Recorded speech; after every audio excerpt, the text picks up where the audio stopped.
Hi, എല്ലാവർക്കും നമസ്കാരം.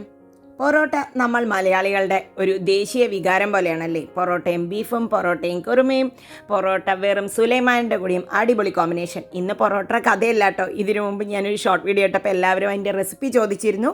അപ്പോൾ ഞാൻ ആ റെസിപ്പിയാണ് ഇന്ന് ഞാൻ ഷെയർ ചെയ്യുന്നത്. വളരെ എളുപ്പത്തിൽ വീറ്റ് പൊറോട്ട എങ്ങനെ ഉണ്ടാക്കാം നോക്കാം. അതുകൊണ്ട് തന്നെ ഇത് വളരെ ഹെൽത്തിയും കൂടിയാണ് കേട്ടോ.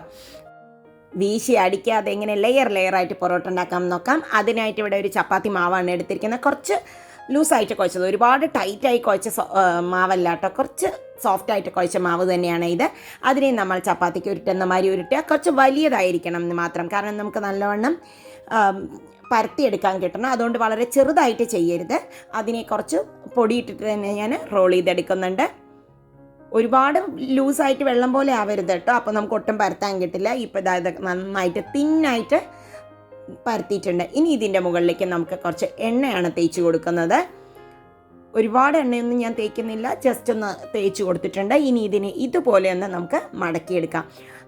അത് മടക്കുമ്പോൾ അത് നീളം കൂടി വരും. അത് വരുന്നത് പ്രോബ്ലമില്ല. അത് ഇത്തിരി നീണ്ട് വന്നാലും ഒരു പ്രശ്നമില്ല. അങ്ങനെയാണ് വരേണ്ടത്.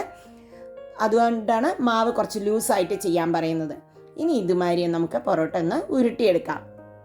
ഇങ്ങനെ ഉരുട്ടുന്നതൊക്കെയാണല്ലേ പൊറോട്ടയിൽ ഒരു രസം. കാണുമ്പോൾ തന്നെ നമുക്ക് ആൾക്കാർ ചെയ്യുന്നത് കാണാൻ.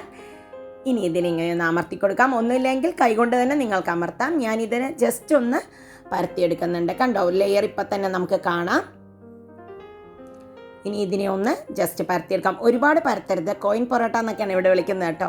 കുറച്ച് തിക്കായിട്ട് ഇങ്ങനെ കിട്ടുന്നത്. വീറ്റ് പൊറോട്ട ആകുമ്പോൾ ഒരുപാട് നമ്മൾ വലിയ പൊറോട്ട ആയിരിക്കില്ല, ഒരു ചെറിയൊരു മീഡിയം സൈസുള്ള പൊറോട്ടയാണ് ഉണ്ടാക്കുന്നത്.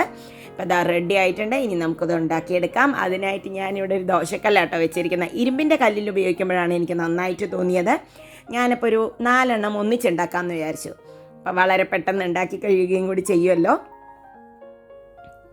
അതിനെ ഇതുപോലെ ഇങ്ങോട്ട് ഇട്ട് കൊടുക്കാം. ഒരു മീഡിയം ഫ്ലെയിമിൽ വെച്ചിട്ട് വേണം കുക്ക് ചെയ്യാനായിട്ട്. ഒരു ഹൈ ഫ്ലെയിമിൽ വെച്ച് കുക്ക് ചെയ്യരുത്, അപ്പോൾ ഉള്ളു കുക്കാവില്ല. പിന്നെ എണ്ണ നിങ്ങൾക്ക് ഇഷ്ടത്തിനനുസരിച്ച് ഒഴിച്ചു കൊടുക്കാം. ഒന്ന് മറിച്ചിടുന്നുണ്ട്. ഇപ്പോൾ ഇതായില്ല എന്ന് വിചാരിക്കേണ്ട, നമ്മൾ അങ്ങോട്ടും ഇങ്ങോട്ടും മറിച്ചിടും. ഉള്ളു നന്നായി ആവണം. അപ്പോൾ കുറച്ച് ഓയിൽ നമ്മളിതുപോലെ മുകളിൽ തേച്ച് കൊടുക്കാം. പിന്നെ ആവാത്ത പൊസിഷൻസ് തോന്നുകയാണെങ്കിൽ ഇതാ ഇങ്ങനെ ഒന്ന് അമർത്തി കൊടുക്കാൻ മറക്കരുത് കേട്ടോ. ചെറുതായിട്ട് അവിടെ ഇവിടേക്ക് ഒന്ന് അമർത്തി കൊടുക്കുക. അതൊരു മീഡിയം സൈസിൽ പെട്ടെന്ന് ഉണ്ടാക്കാൻ പറ്റും ഇത്. കണ്ടോ, അങ്ങനെ ആ സൈഡൊക്കെ ഒന്ന് അമർത്തി കൊടുത്തു കഴിഞ്ഞാൽ ആ സൈഡൊക്കെ നന്നായി കുക്കാവും. ഇങ്ങനെ കാണുമ്പോൾ പൊറോട്ടയ്ക്ക് വലിയ വ്യത്യാസങ്ങളൊന്നും തോന്നില്ല അല്ലേ.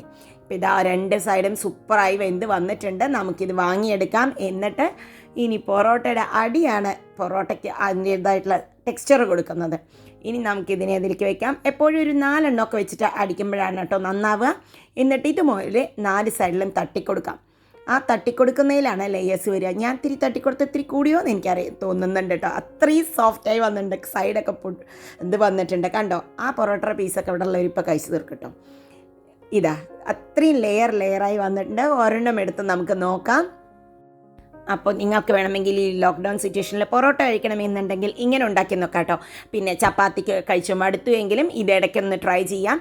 അപ്പോൾ വളരെ ഹെൽത്തി ആയിട്ട് കുട്ടികളൊക്കെ വാരി കഴിക്കും ഈ സംഭവം ഇങ്ങനെ ഉണ്ടാക്കി കഴിഞ്ഞാൽ. അപ്പോൾ എല്ലാവർക്കും ഇന്നത്തെ റെസിപ്പി ഇഷ്ടപ്പെട്ടു എന്ന് ഞാൻ വിചാരിക്കുന്നു. ഇതുകൂടാതെ ഞാനൊരു പൊതിപ്പൊറോട്ടയുടെ റെസിപ്പി ഇട്ടിട്ടുണ്ടായിരുന്നു കേട്ടോ, മുമ്പിട്ടതാണ്. അതിൻ്റെ ലിങ്കും കൊടുക്കാം. അതൊരു സൂപ്പർ റെസിപ്പിയാണെന്ന് എല്ലാവരും പറഞ്ഞിട്ടുണ്ട്. അപ്പോൾ നിങ്ങളൊക്കെ കാണാത്തവരുണ്ടെങ്കിൽ അതൊന്ന് കണ്ടു നോക്കൂ. നിങ്ങൾക്ക് ഇന്നത്തെ റെസിപ്പി ഇഷ്ടപ്പെട്ടുവെങ്കിൽ ഫ്രണ്ട്സുമായിട്ടൊക്കെ ഷെയർ ചെയ്യൂ. നമുക്ക് വീണ്ടും അടുത്ത വീഡിയോയിൽ കാണാം. ബൈ. Thank you.